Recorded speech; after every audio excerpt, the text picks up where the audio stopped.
cold brew. This. It's not bitter because it's not brewed hot. This expensive in the store. But I'm going to show you how to make cold brew in your own home. The Seattle method. Yeah, man, cold brew coffee that I didn't buy in a little beer bottle. Right? That little bottle I bought was $4. This I made for a fraction of that. And I'm going to show you how to do it without the mess.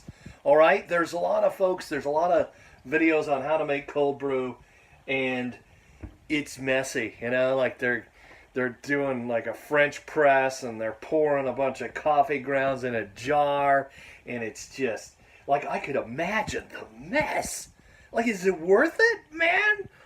I'd rather pay $4. I don't want to deal with all that coffee grounds all over the place and having to clean my French press. Anyway, do you even have a French press? I don't even own a French press. What the hell? Everyone in Seattle is supposed to own a French press. Not me. It's just too dang messy. I ain't dealing with the mess. So, gonna show you how to do it without all the mess, without a French press, without pouring coffee grounds into the thing. All right, so we're gonna start out with filtered water from the old fridge here. First of all, you get yourself some coffee grounds. You didn't really think I was going to use Folgers, did you? We're not using Folgers, all right? Don't make cold brew with Folgers. I don't know. I might try that. But anyway, no, don't. All right? I know I can be cheap. Cold brew with Folgers. Okay, so beans, I ended up using the running pump roasting from Papua New Guinea. That's how you're supposed to say it. Papua New Guinea. Certified organic. 2 pounds I got this for $10 at grocery outlet by my house. Also, these filters here, these are not cheap. I mean, they're not super expensive either, but they're just not the store brand, you know, generic filters that you can tend to taste the paper.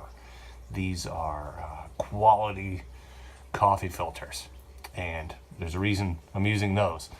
So, got my coffee, got my filters, beans, yes, and then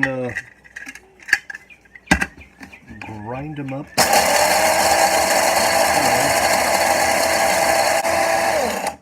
Fine grind.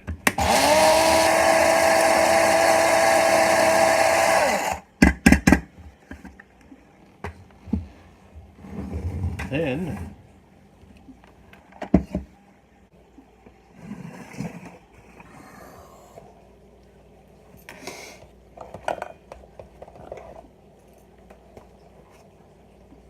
coffee filter. All right, number 4. This is what I use for I do pour overs. So that's the only reason I have this. But this is number 4. You can use a standard coffee filter, I suppose. I find these, because they narrow at the bottom, easier to put in the jar and tight. There you go.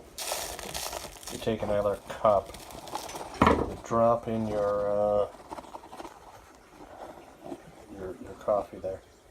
There we go. Have to give this thing a spin to get the rest of it. Boom. All right, and then you got it in the thing. Take it with a hand, kind of wrap around, and then there we go. Because it can get messy, I should do this in the sink. And I'm using one hand. Other hand's got the camera. So, see, you get more coffee out of this because you shove it in there. A little bit of water's going to come out. That's okay. And then you kind of open it up like this. Like a flower, see? Right? I just went British there.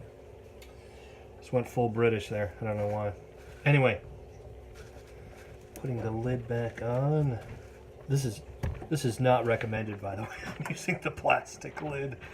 The metal lid is better. But I used up my metal lid, so I'm gonna try this one. So hopefully it doesn't leak. We're getting experimental on this episode. Haven't tried this before, but yeah, I don't see any coffee grounds in there. Looks like it's brewing. Ready to brew. This on top here. See? Mason jar. Lid. Get that on there in the middle. Nice and centered. And then you simply screw this down. Make sure it hits the threads. You're not cross-threading. Tighten it down. And it creates a seal. As tight as you can get it. There you go. And that is how you make homebrew. What I do is I put it in the refrigerator upside down. It's bubbling. See that? We're percolating. We're brewing already. There it is. It's brewing. Still no leaks. Still no leaks. All right. So, put this one in there next to that one. And now I got two. I got two going. See that? This one compared to that one. Yeah. And listen, if it's not bubbling, that's okay, right? Like, honestly, it probably had too much air in it. That's why it was bubbling. But it was a cool effect, right? Makes for good YouTube television. So, after about 3 days or so, you get the desired kind of color. You can see that's pretty dark. It's getting there. The other one in there might be a little darker, right? So it depends on how muddy you want your coffee there to have maximum effect. How long you keep it in? 3 days, 2 days. It depends. A week? It's a long time, but it's pretty good after a week. I'll say that.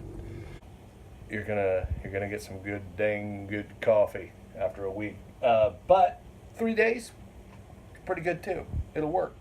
So I'm gonna attempt to take the lid off because this is how you drink it. So it's been brewing in here with the coffee grounds underneath this.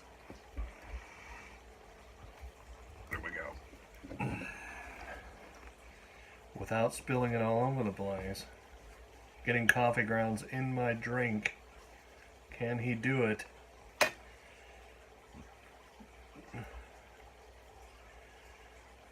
Ooh, there's the coffee grounds. So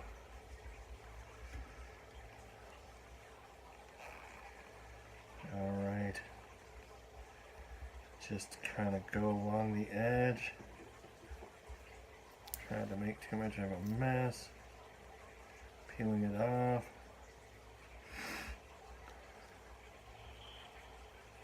So far so good.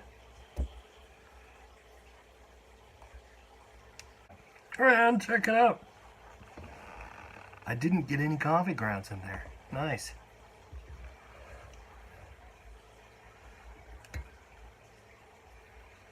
A little bit of paper on there. All right, ready?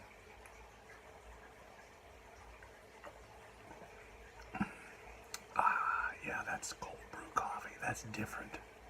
It tastes better than just taking hot coffee and putting it in the fridge, because it's brewed cold.